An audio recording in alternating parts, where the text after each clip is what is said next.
Hello, everybody. Welcome to another episode of the Beyond Terrain podcast. I'm your host, Leo Dalton. Today, we have a great guest on, Dr. Catherine Clinton. Much looking forward to this episode. We're going to talk about some really cool topics that we've been covering a little bit. Of course, central is the terrain paradigm, uh, as our entire podcast is, but I really enjoy Dr. Clinton's take on it um, with the quantum terrain, and I'm sure we're going to dig more into this today. This is just a topic that fascinates me, and it's so intriguing. It's such an amazing field, I think. And so, yeah, Dr. Catherine Clinton, thank you so much for coming on today. Thank you so much for having me. Like we were saying before recording, that we need all these voices. We need to be opening up a new paradigm. And so I'm really excited to talk with you today. And please feel free to call me Catherine. Thank you very much. Yeah, I'm looking forward to it as well. So, I always start off with the introductory question, what is health? And this is a big question, but I'd like to hear your perspective on what your perspectives on what health is, on what it looks like, how it manifests, anything that you want to add to this sort of topic, please share. And this always gives us a great baseline to work off of. So yeah, what is health? Yeah, that is a great question. I would say, in my perspective, that health is really about interconnection. It's really about relationships. And so when I see disease, when I see symptoms with myself, with my patient base, I am seeing a lack of connection or connection to things that don't really serve us or that we haven't evolved with Mhm. over millennia. And so for me, it's really about this interconnected web of relationships in the world around us. And what is exciting for me in quantum biology is that it's not just these material relationships, right? It's not just the relationships that we have with our family, with our friends, with our community, with the plants and the animals. Although those things are incredible, it's really a deeper sense of energy relationships guiding health. And so that's really what I look at when I'm assessing health in anything. I'm looking at, how do we restore those relationships? How do we cultivate those connections? And so for me, that's foundational when I'm talking about health. Well, what a beautiful answer that was. I really appreciate that because, you know, the way that you put that and explaining that when we're in a more diseased process, that we're our relationships with things that we haven't evolved with over time, right? Like when we look at symptoms, obviously we don't necessarily demonize symptoms. We see them as a means for our body to achieve this homeostasis and balance, right? These are the corrective measures. And so, when you have these connections to these synthetic things, our bodies have to adapt to that. And it manifests itself as discomfort and disease because it's unnatural and it's not part of our natural relationships, right, with the land and nature and other people. And so I think that's a beautiful answer. I really like that. So I did want to ask you about this concept of the quantum terrain. And so maybe I could just give you the floor to take that wherever you want to take it. And yeah, just give us the rundown on the quantum terrain because I think it's such a cool term. Well, I love talking about this subject, so you might have to cut me off and redirect me. I think it's so incredible to talk about a different paradigm, because when I was in school, so I went to naturopathic medical school. I did 5 years of graduate level. I got my graduate degree in philosophy, and I avoided science. Had to go back and do all my pre meds because I Uh, avoided it like the plague. I was really, really good at avoiding it. So I had to go back and start at Math 95 and do all my pre med. And so in naturopathic medical school, it has a focus that's more natural, but it's the same model as allopathic medical school. It's looking at greener alternatives, right? And it's that chemical model. So if you come in with a disease, I am trained as a naturopathic physician to look for greener alternatives, right? Botanical herbal medicines, homeopathic medicines. And we do a lot of nature cure, but it isn't really the focus. The focus of naturopathic medicine is this chemical model of Hmm. disease and health management. And that's exactly what is the dominant paradigm everywhere we look, right? If you have a symptom, here's a chemical that can fix it. If you have a disease, here's a chemical that can fix it. And we know that that is not the end all be all, because it certainly isn't working that well, right? I mean, we can talk about whatever kind of symptom category you want to talk about: pain, autoimmune, inflammatory, just down the list, right? Those chemical answers only go so far and only work in a certain percentage. And the reason for that is because there's something happening in life, in our bodies, that's happening at the subatomic level. So, when we're talking about chemical models, we're talking about interactions of molecules and enzymes and things sort of on the macro level. When we're talking about the quantum terrain, we're talking about how these subatomic particles, electrons, protons, photons of light, how these are all impacted by sort of what I term, umbrella term, as frequency, right? The frequency of light, the frequency of Sure. sound, of our thoughts, of electromagnetic frequency, of the quantum field. All these different things are impacting the sea of quantum interactions in the body. And that gives rise to what we see on our lab values, on our symptom checklist.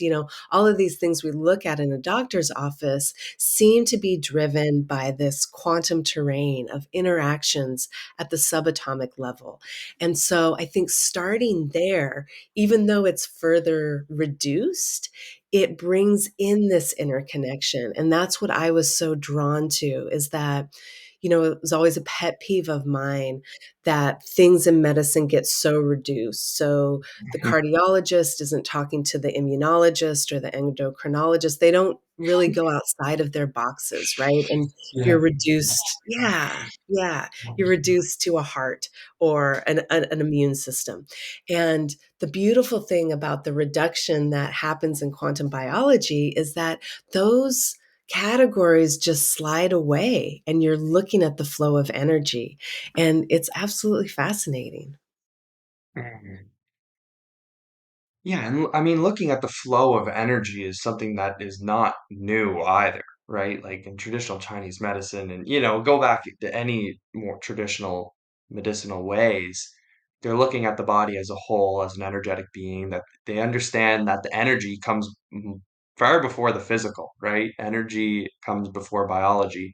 That's a quote we love here. And yeah, thank you for sharing that, because all like far too often you do here, and I've heard horror stories of people going to the natural path, right? And it's just selling supplements or whatever it is, and um, it's still very allopathic, where they're even isolating the symptom, right? And people are being treated as their symptom profiles, um, and so with this quantum reduction, wouldn't even necessarily call it a reduction in a way.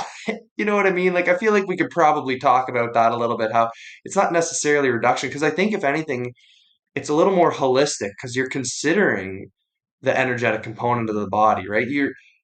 We're not necessarily negating the physical either, because we get our inputs through the physical and through our senses and through our observation, but we're actually considering the metaphysical beyond this chemical body, right? So to me it seems a little more holistic. I don't know if you want to share any thoughts on that. Yeah, absolutely. And I would totally echo what you say. I mean, whenever I talk with people, I teach about this a lot. I post about it a lot. I teach doctors about it a lot. And I always start with, this isn't new, right? Like, this is quantum biology, is like the newest, latest research, but it's validating what we've always done as humanity, right? Even in Neolithic times, we can see evidence of humans using energy flows to diagnose, to treat things. This is something that we see on every continent across the globe. It's really ubiquitous to how these ancient indigenous cultures looked at medicine and still do, right? And Mhm. so I'm glad you brought that up because it isn't like, oh, we just discovered this. It's like, no, finally we're coming back to this. And the scientific revolution in the 1600s and those really impactful 200 years after the 1600s where Robert Hooke found microscopic life underneath a microscope, and that became the gold standard. Like, what we see under the microscope is where life is happening, and anything else we can't validate under a microscope doesn't exist. And finally we're coming back to that. And so when I talk about reduction, I mean simply that it's getting smaller, right? We Sure. Yeah, we go from a cell to a mitochondria to the flow of energy in a mitochondria to, that's what I'm talking about, the flow of electricity in the body. It's just really literally a reduction in size. Yeah. But I don't think it's a reduction. I agree with you. It's a much more holistic perspective because at that level, you start to see that we are part of this universal flow of energy.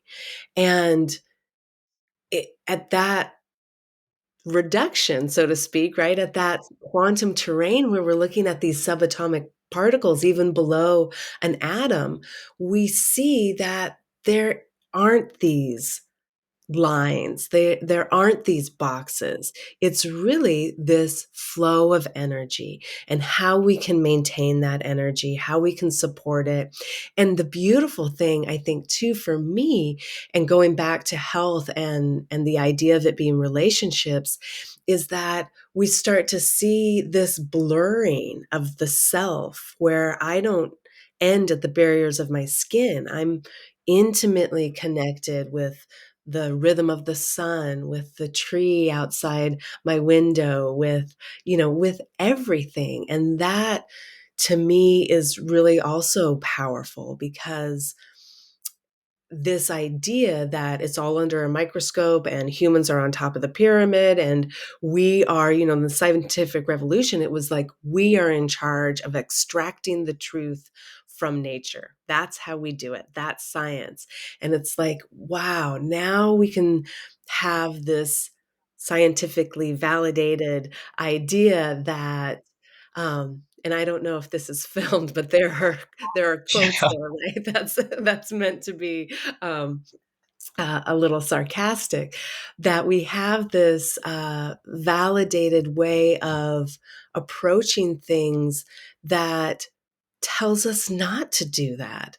Tells us that if we're going out and extracting these things, that we're only hurting ourselves, right? It's the relationship that is where this all comes from. I talk a lot about water, and water just came on the NASDAQ here in the States a couple years ago on our stock market as a commodity. And it's like, that oh, that's one of the beautiful things about quantum biology in my perspective is that it teaches us, it shows us that we can't do that. We can't have water be a commodity. It is a living thing. It's like making air a commodity, which I'm sure is on the trajectory, right? That's the path that dominant society is going on. Soon, air will be a commodity that we have to buy. It's just absolutely ridiculous. And so this blurring of all those different lines and categories and really seeing everything as this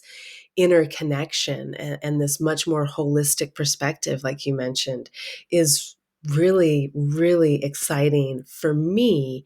Um, in the research about quantum biology, whether we're talking about, you mentioned our senses, right? Our senses are all quantum biological. They're all going through these G couple receptors. They are all, we use melanin for our senses, which is quite quantum biological in nature. I mean, there's so many ways we can go because it's such a spider web, but it's interconnection, it's holistic, and it's not holistic as like treat the whole person. It's holistic as the whole person is the world, is the universe, is it all. So we need to tend to it all. Mhm. Yeah, very well put. Yeah. Yeah, I appreciate the examples you brought up there. We seem to have come to these conclusions when you really look at the observations objectively. Like even with hearing, we kind of broke this down in my introductory episodes that we have this mechanical model of hearing, right? But like when you get down to the mathematics of it, it disproves the entire model, right? It's impossible for something to vibrate at less than an angstrom in theory, right? And so, right, it all breaks down.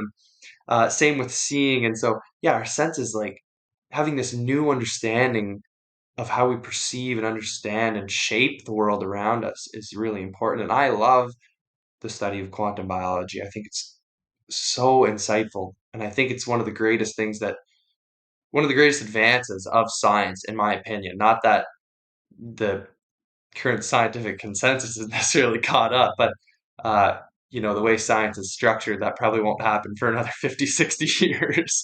But who knows? Who knows? We're in a different time. There's always things are always changing, but I really appreciate it because it does confirm, as you mentioned, honoring these natural habits, like going outside more, grounding, spending time in the sunlight, spending time next to a tree with other animals, with family, with loved ones. Uh, and so really that's my favorite part of it is that it's giving us something to point to saying, here, listen, there's evidence to show, you know, this is all good for us. We have to tend to our terrain. We are individuals. We are part of the world. We are one with the world. We're not separate from it. And I feel like there's been this disconnection completely Yeah. just with our perspectives on our relationship with the world around us, right? Like, and that's why I really appreciate your take on health because it's getting back to these relationships and nurturing these relationships that I think that we have lost, right? We live in a society where it's more atheistic than ever, even though the most popular theology practice nowadays is scientism, right? But like um I think that's problematic. I think that's extremely problematic. Even if, I'm not saying that have to practice one of the popular religions, but just having a connection with the creator, I think has deep impacts on our health and well-being. Absolutely, absolutely. A few years ago, I made a post saying, "I'd rather have God in my science than science as my God," and it was horribly misinterpreted. I That's am great. not and I should have thought a little bit more before posting that, but it was not an endorsement of a religion. It was a condemnation of how scientism has become the religion, right? And Yeah, how having the idea that there's a greater force in the world, in the universe, is something that we've always had. And it, again, it was not connected to a certain religion. I think there's beauty in all the religions, and agree. and horrible aspects in most of them too, right? But this idea that science is the new religion has really become problematic, and it's allowed for what we saw in the pandemic, right? This like zealot kind of, well, science says, and it's like, whoa, like, do we understand what science is? It is not one set of truths, right? It is an action. It is a practice that we do to look at the world around us and to have it be used as this validation of whatever might be validated is it's just so backwards. And I think that most of the great scientists in history would understand that and would say, this is ludicrous. I mean, we can go back to Copernicus and Galileo and, like, this idea of scientific truths rocking conventional wisdom. Um, is now kind of flipped on its head, right? It's used to validate whatever people want to validate these days. And so I Mhm. think it's really important that we remember that. And I even think it goes with quantum biology and quantum physics too, remembering that having this idea of faith, this idea of connection to something greater in and of itself is healthy, in and of itself is health inducing for us. And, you know, I think quantum physics is amazing. I think quantum biology is amazing, but I also think it has holes.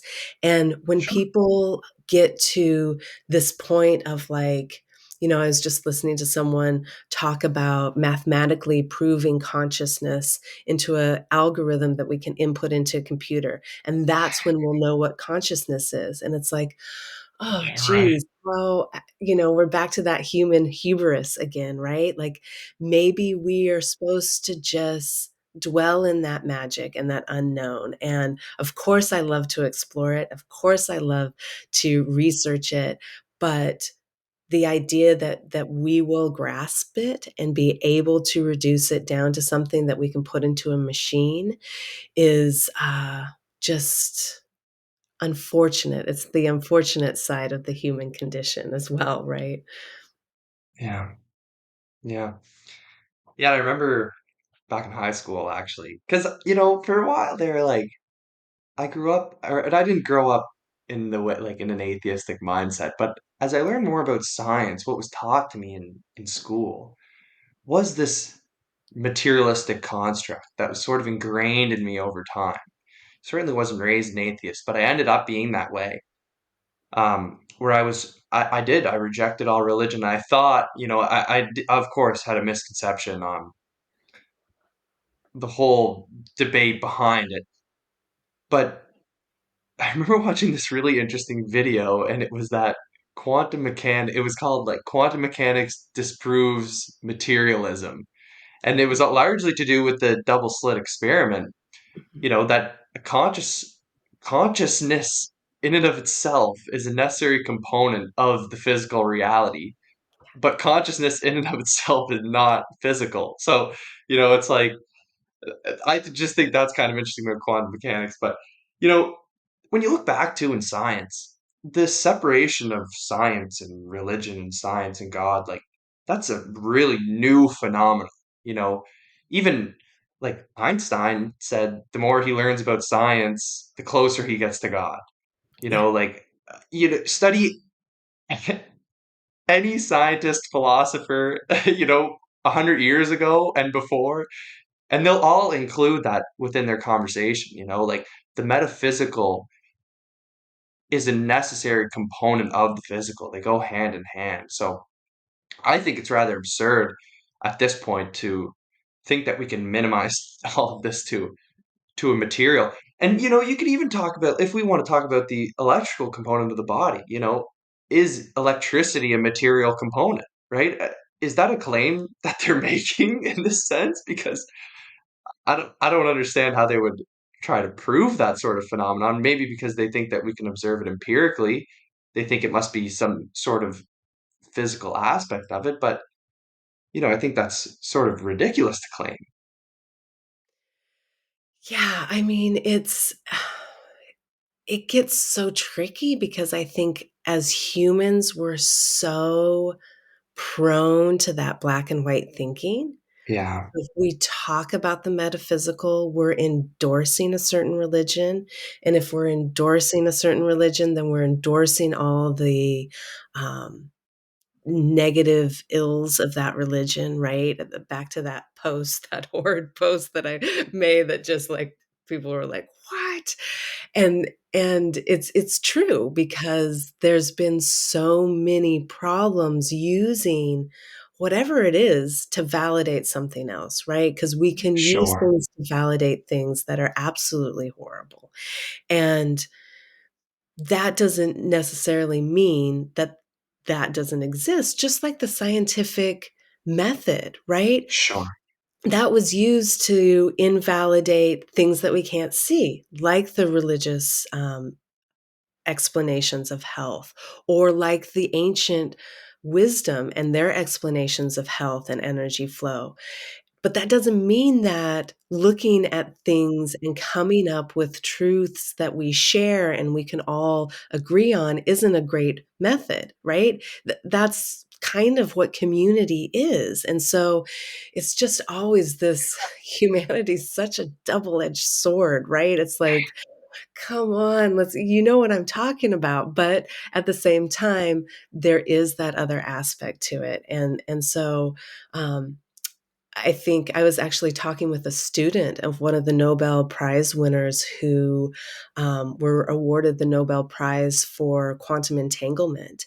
And he was very upset with people using quantum entanglement to validate any type of faith or metaphysical thing. And I was really arguing, I don't care as long as they don't do something bad with that faith. I don't care what they're using to validate that quantum entanglement is incredible. And there's so many scientists historically who have used quantum physics to validate a metaphysical belief or aspect to our life.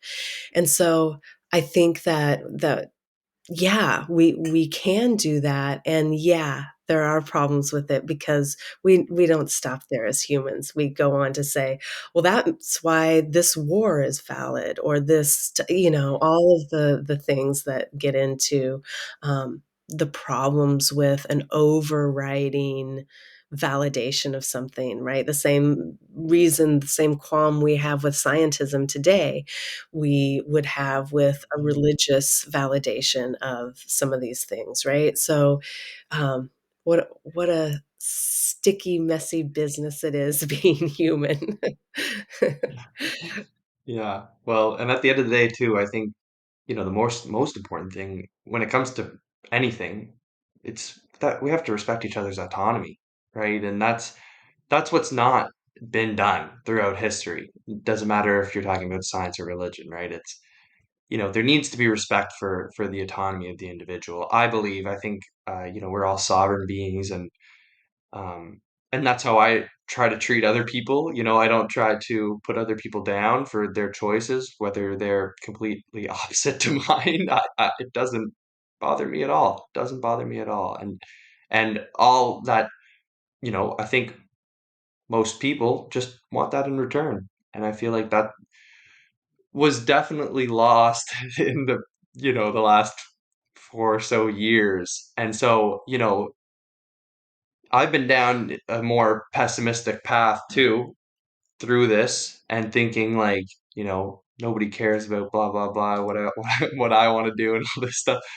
But generally I feel like, things are kind of, I think they pushed it a little too far. I really think they pushed it a little too far and they pushed a little people over the edge. And I feel like generally now it's a little better. I think it's a little better. I think everyone was a little brainwashed there for a while, but I don't know. I think that they pushed the envelope a little too far.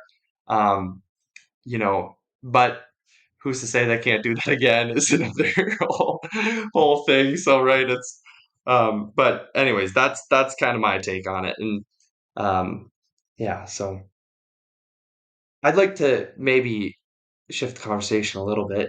And maybe we could talk a little bit about fallacies of the material body. Like, what does that look like? How does that manifest in the body? Maybe you could expand a little bit on the electrical component and how that manifests in the body as well. So maybe I can give you the floor here to talk about that a little bit.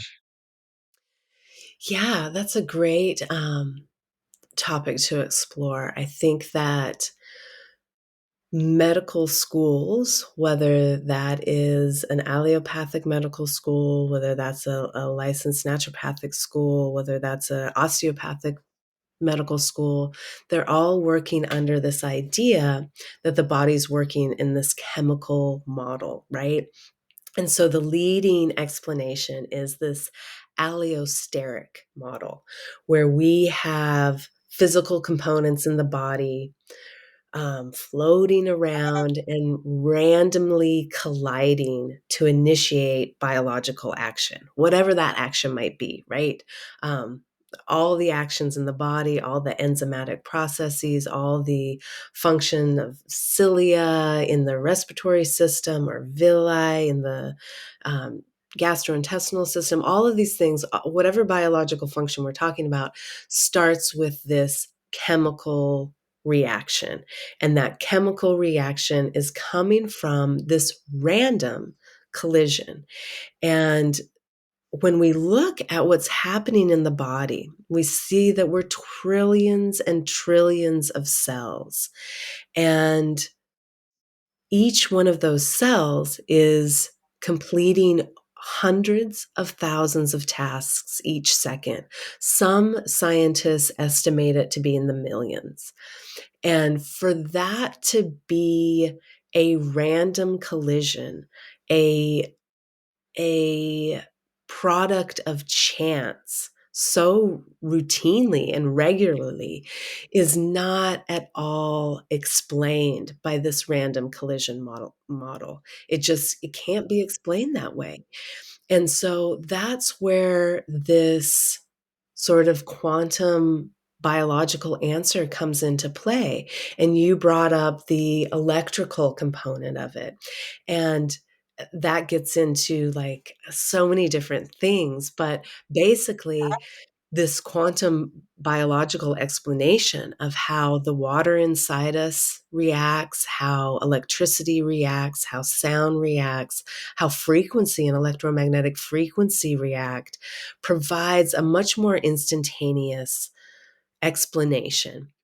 And really, that's where quantum biology really took off. Of course, it was theorized by the early quantum physicists like Erwin Schrödinger and, all of the quantum physicists at the turn of the century. But the experiments that really brought it forth in the early 2000s with Greg Engel and Graham Fleming out of UC Berkeley were looking at how does a photosynthetic cell, they were looking at bacteria, how does that grab a photon of light and get it to the photosynthetic reaction center at near 100% efficiency? How does it do that? I mean, it can't be this, what was termed at the time a meandering, right? The photon meanders through the cell and randomly finds the photosynthetic reaction center.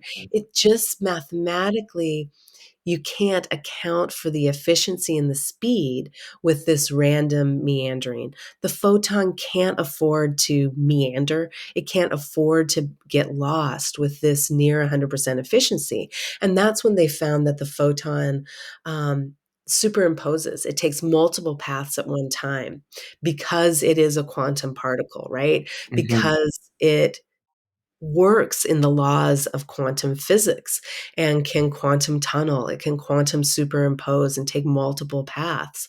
And for me, the really exciting thing about that research showed that the proteins, the thylakoid proteins in this photosynthetic bacteria in that cell vibrated to create this what they termed a quantum bead, but it is also termed quantum coherence.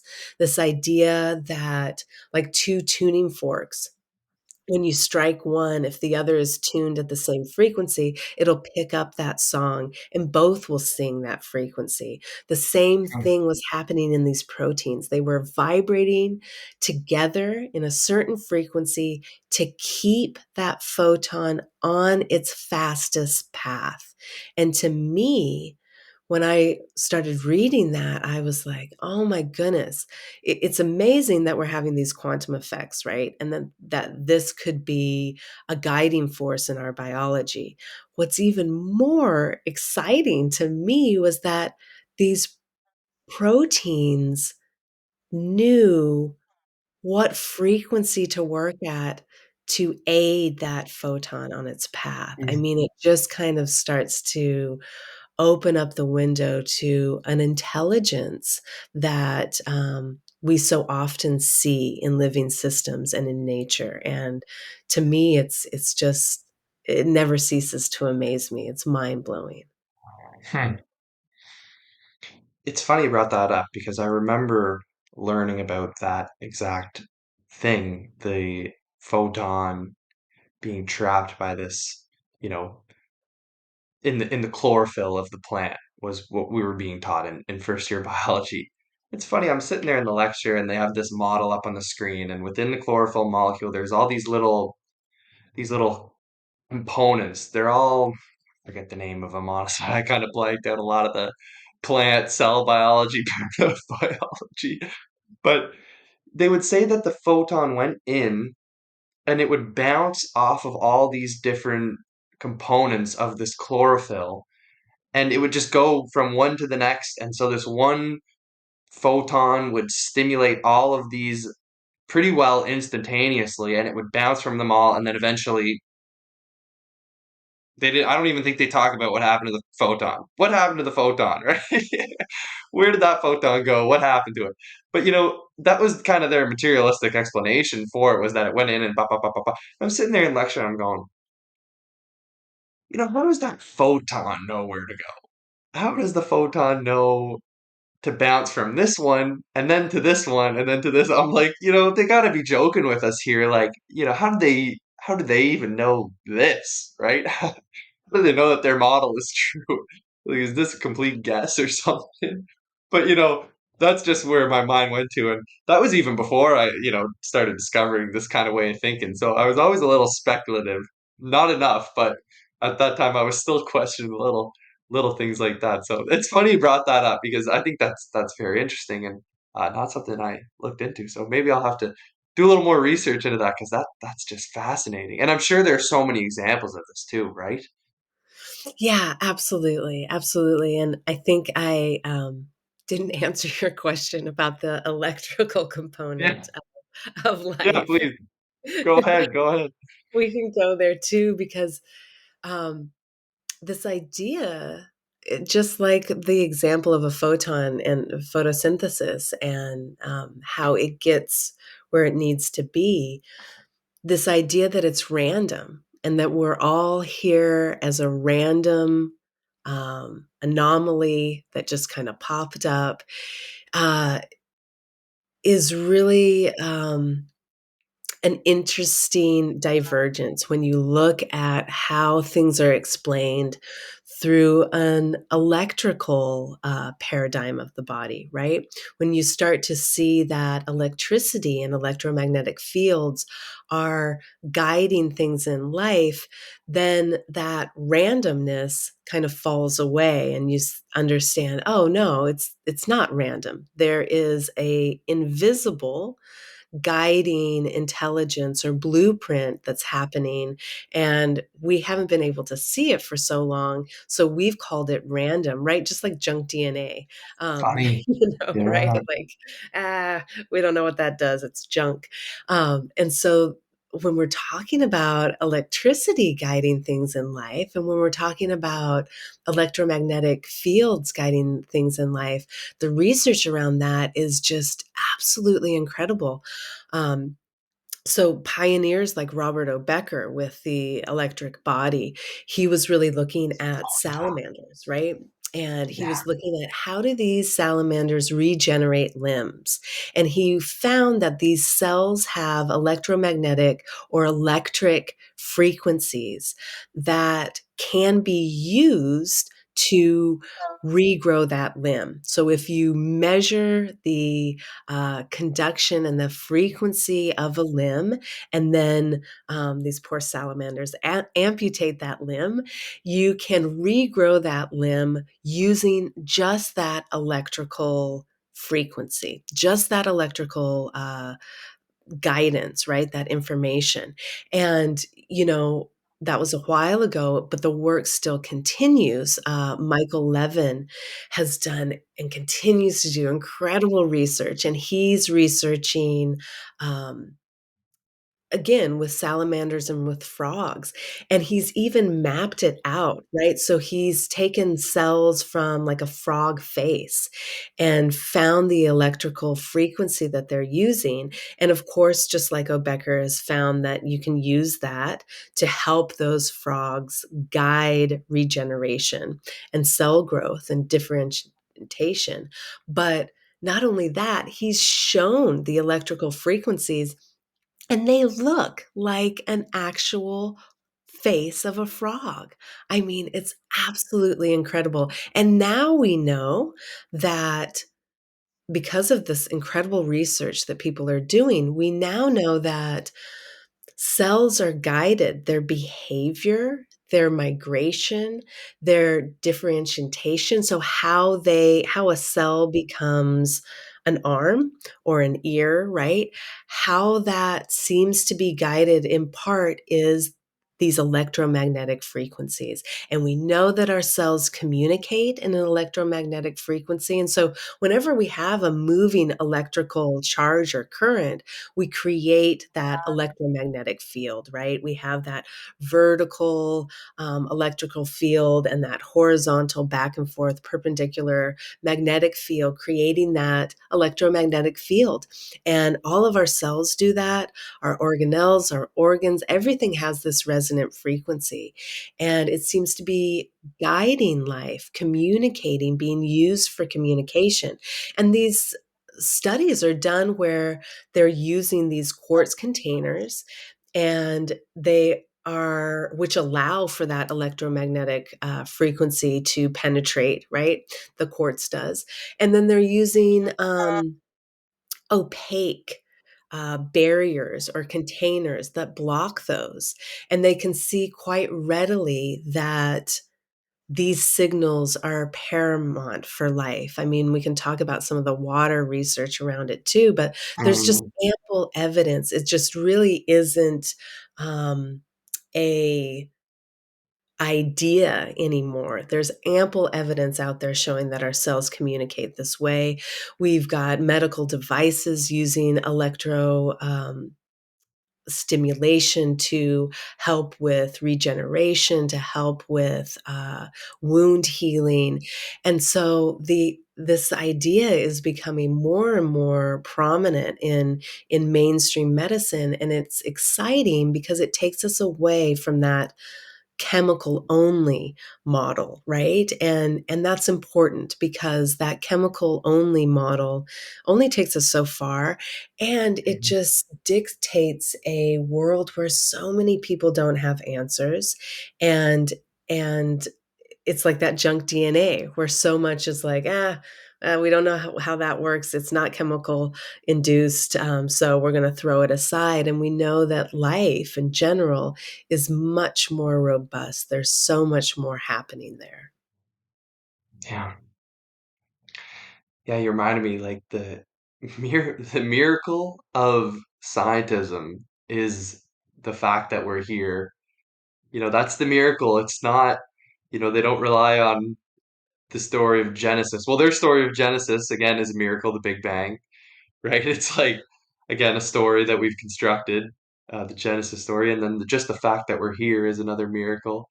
It's just so funny that a practice that relies so much on statistics ignores the most profound, infinitely large statistical anomaly of our existence. Like, it is quite literally impossible statistically for this to be occurring randomly, right?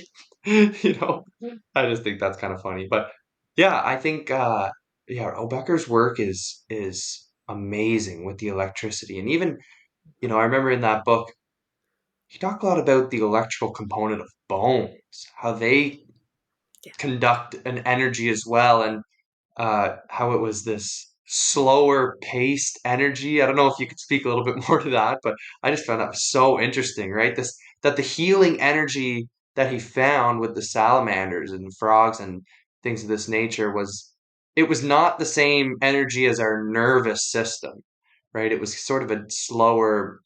I don't know if he likened it to meridians, but I think I heard somebody say that as well. But anyways, maybe you could speak a little more about that. Wow. Yeah. So I would go to the fascia, right? Yeah. And, and, Oh, and yeah. bones included. So if we were to Yeah. look at a quartz crystal And if we compressed a quartz crystal, it creates an electrical charge. And that piezoelectric capacity of a quartz crystal, that capacity to be compressed and create that electrical charge, is present in our body. And we see that in our bones, we see that in our fascia. And the reason I get so excited about the fascia is because it connects to so many different things in the body. And we Cool. see that it creates this electrical charge when compressed. And that electrical charge can be used for healing. I mean, if we wanted to really, really simplify it down, we run on a negative charge. And Yeah. we see symptoms, pain, inflammation, disease onset happen when there's an excess of that positive charge. So, supporting that negative charge in the body usually is associated with improved health and health benefits.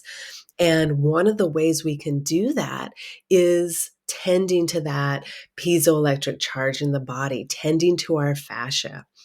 And just the simple act of gentle movement, right? It doesn't have to be Olympic style training or high intensity interval training. It can just be gentle movement and compression of our body allows for this creation of electrical charge and electrons that can help maintain that negative charge. And we see that with, again, whatever kind of box we want to look at, inflammation or pain or autoimmunity. I mean, Helen Langevin has done incredible research with fascia and breast cancer in mice, right? And mice, some of that leads us to believe that is possible in humans, but they're much more simplified of a being, right? So it's not 100% the same. But what she found is gentle daily stretching of these mice, and the pictures are pretty cute. Like, she actually it takes these mice and stretches their arms, Oh, that's and funny. Yeah. it is. I just imagine this sweet little um, research room that's not usually what you find with mice research, right? Um, so she's looking at gentle stretching, and she found that, of course, it induces this piezoelectric charge in the body and the fascia, but it directly decreased the tumor growth of breast cancer cells in these mice. And that just goes back to this idea of this negative electrical charge in the body, and that structured water around our cells that helps sort of insulate and create and hold and capture that negative charge in the body. I mean, and we could just go on and on and on about this, because I just, oh, we go here, we go here, we go there, because there's so many different examples of it, and it's so profound, yet really not yet at all touching mainstream science or doctors' offices, certainly. And so, really, that's why I really try to, my social media accounts, I try to do, here's the graphic, here's the song, like any kind of hook to pull you in so that you can talk to your doctor. Or if you are a doctor, I've had so many doctors reach out for more information, because this is paradigm shifting Yeah. to yeah, and the thing that's cool about it is this isn't a device. This isn't a, go out and have this expensive treatment and this expensive this and that.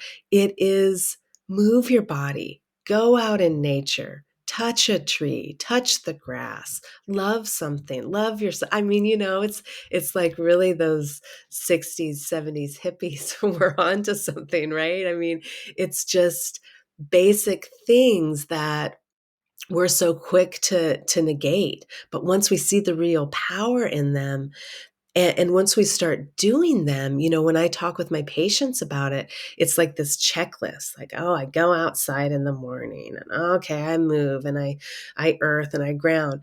But that checklist turns into these relationships where we find safety, we find belonging, we find our real place in the world by tending to those relationships that we've completely ignored uh, in modern society. Yeah, yeah, absolutely, and very well put. You know, I'd like to maybe hear a little bit more about the fascia, honestly, because I just see your eyes light up when you talk about it. So maybe you could just touch on that a little bit more because I think it's fascinating discussion and how the structured water component to it, the electrical component, the interconnected component of it. Uh, how does the fascia even manifest in the body? How does this connection occur, right? I just think it's so fascinating. So yeah, if you want to share a little bit more about that. Yeah, absolutely. I love talking fascia. So, fascia, we have many different levels, right? We have fascia on superficially in our skin, then we have some a little bit deeper in our skin, and then it connects to our internal organs. It can connect into the cell and the cytoskeleton of the cell. And what is fascia? Fascia is mostly made up of connective tissue. And connective tissue is made up of mainly, mostly collagen. And when we look at collagen, what we see is down on the quantum level in this nano sized realm, we see that collagen creates a triple helix. We're quite familiar with that double helix of the DNA, but the collagen creates this triple helix that is like a tube. In fact, they're called tropocollagen nanotubules, right? Very, very small. But this is the architecture of fascia. And this is creating this body wide connection within our body. And it's connecting to every structure in the body. It's absolutely incredible. When I was in naturopathic medical school in cadaver lab, it was that useless covering that we would remove, right? It was just structural, there was no use to it. Now we are understanding that it creates this communication network. And so, how is that working? Our fascia is liquid crystal in nature. And what does that mean? It means that it's in a mesophase between a liquid and a solid. And it just like the liquid crystal technology in our screens, in our computers, in our smartphones, the reason we're able to see each other and have this visual conversation as well right now is because our screens utilize liquid crystal technology. The molecules in the screen are aligned as a collective. They're aligned in the same fashion, in the same orientation. And when an electrical stimulus comes in, they shift, and there's a back panel of light allowing a different organization of light to come in. And that's how we get these beautiful pictures, right? And so we're familiar with this in our technology, but a lot of us aren't familiar that this is something that's happening in our body. And what's happening with fascia is it responds to so many different things in the body. It is piezoelectric, right? It is like that quartz crystal. When compressed, it creates an electrical charge. And the interesting thing about it is that electrical charge can travel almost instantaneously, right?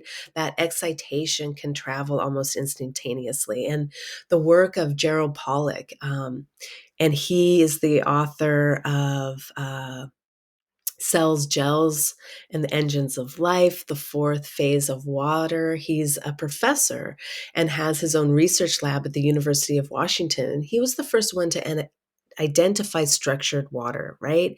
And structured water lines against our hydrophilic surfaces, like our cell membranes, our DNA, and our fascia, right? And he actually took, let me take a step back. So that structured water is more viscous in nature.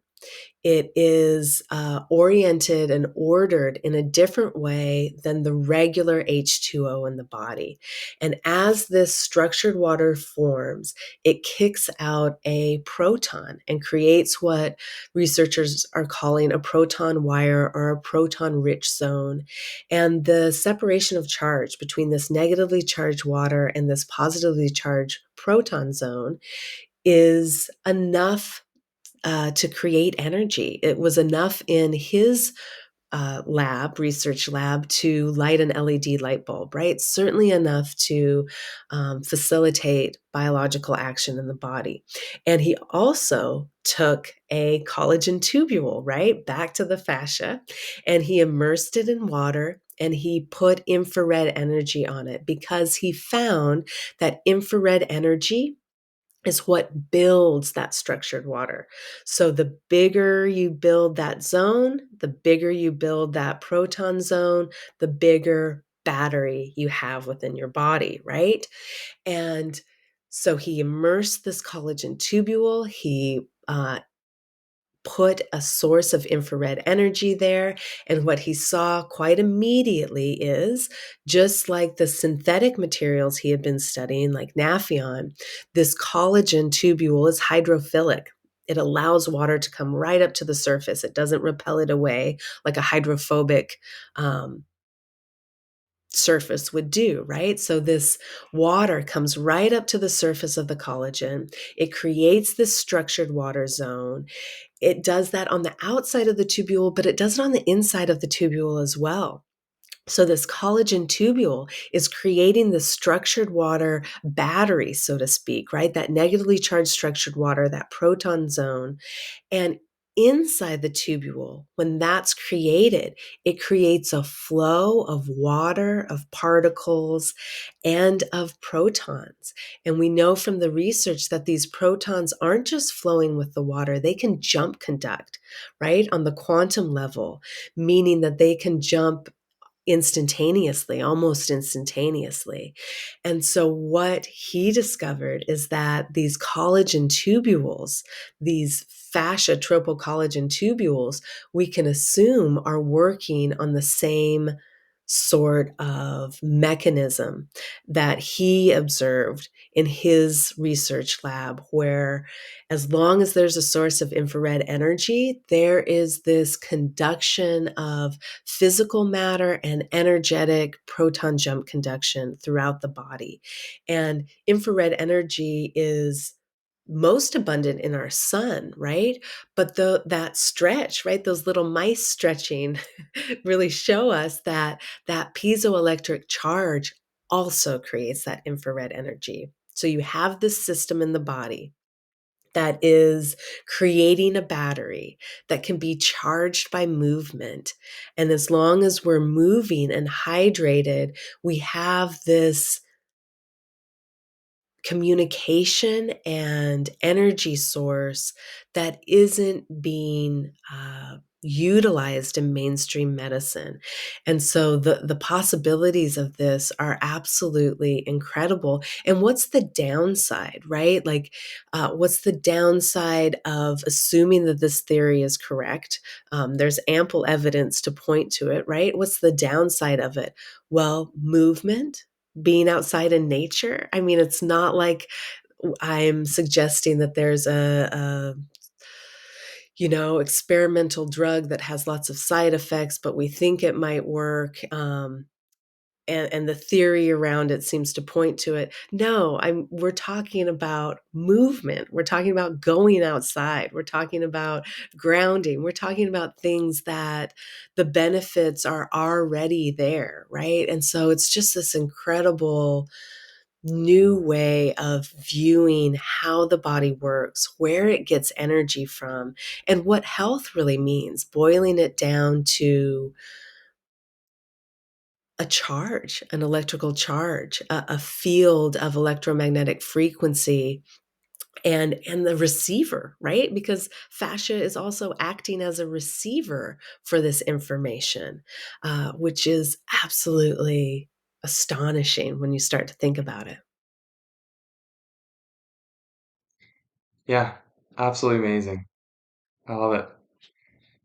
Yeah, and you were mentioning a few principles there of kind of tending your terrain. I love that little statement that you have on your Instagram there. Tend your terrain. Just getting back to the natural rhythms of life, and I think it's so amazing. I love your philosophy. I love your approach to all of this. I think it's amazing, and um, well, you're an amazing mind, and you're sharing some amazing information. So I appreciate that. I just want to open up the floor maybe for some final thoughts and anything that that you want to share, anything that you want that you might have missed. Well, thank you so much for having me. I really am passionate about the work that I'm doing, the work that you do, the work that so many of us are trying so desperately to get people to understand, because it is important that we are utilizing all these things. And quantum biology doesn't neglect the chemical aspect of life, Yeah, right? It that's important. adds an understanding that says, well, maybe it isn't random, right? Maybe Mhm. there are these guiding principles that we can tend to. And that's why I use that so much in my social media presence and in my teachings, because our idea of terrain has become so warped. It's really become this idea of what how do we skew this terrain inside of us for our benefit? And it's like, well, it's not Mhm. just our internal terrain. Our terrain is outside of us as well. I started using that expression when a beach in Spain started bleaching the beach so that people could return without worries of getting sick from germs and microbes. And this idea that, our terrain, it's so interesting because we have that germ theory, which says germs cause disease, and then we have a terrain theory that says, no, it's our terrain, but they can kind of be the same side or opposite side of the same coin, right? Saying that, germs aren't a part of the terrain when they are. Yeah. They are part and parcel of the world we live in. And so tending to our terrain means expanding that scope and expanding that relationship we have, not only internally but externally. And so I really enjoyed our conversation, and thank you for having me on, because we need more of this. And I think that the exciting thing is pushing health and healthcare in a new direction, not negating what we've found, but finding Mm. a different explanation to expand on it and to elevate our level of health and connection in the world around us. Yeah. Yeah. Very well put. Yeah. Yeah. We are germs, you know. We are microbial and we are energetic, and we're much more than physical, but in a way we are physical as well. We're just not only physical. And I think that's a great parting point there. If you want to take a moment to share with the listener how they can support you and learn from you, like your Instagram or your website, anything like that. Sure. I'm Dr. Catherine Clinton everywhere. I didn't get creative with that. I'm Dr. Catherine Clinton on my Instagram and YouTube.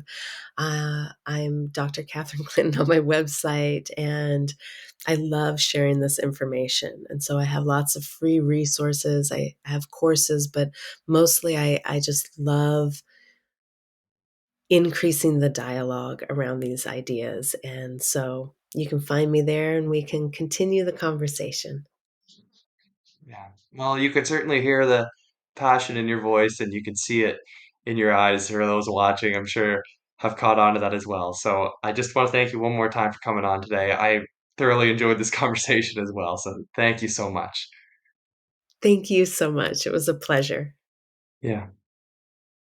Okay, and I want to thank you all for listening. You should all know that this is definitely not medical advice. This is for your informational purposes only. But also remember that we're sovereign, responsible beings capable of criticizing, thinking, and understanding absolutely anything. We, the people in the greater forces, are together self healers, self governable, self teachers, and so much more. If you have any questions, please reach out. You know where to find me. I love chatting with you guys. You guys send the nicest messages, and I appreciate every single one of you who took the time to listen. And if you enjoyed this or you found it informative in any way, please give us a like, share, comment, review, follow, whatever you got to do on the platform you're on. That's really the best way to support us. There's a couple links to support us as well down there below, but sharing is definitely the best way because yeah, we want to get this word out here. Like I love it. I love this as well, and so I really appreciate you all. I just want you to know that. So yeah, if you just want to remember our final statement, as always, there are two types of people in this world: those who believe they can, those who believe they can't, and they are definitely both correct. All right, guys, thanks for listening. Take care.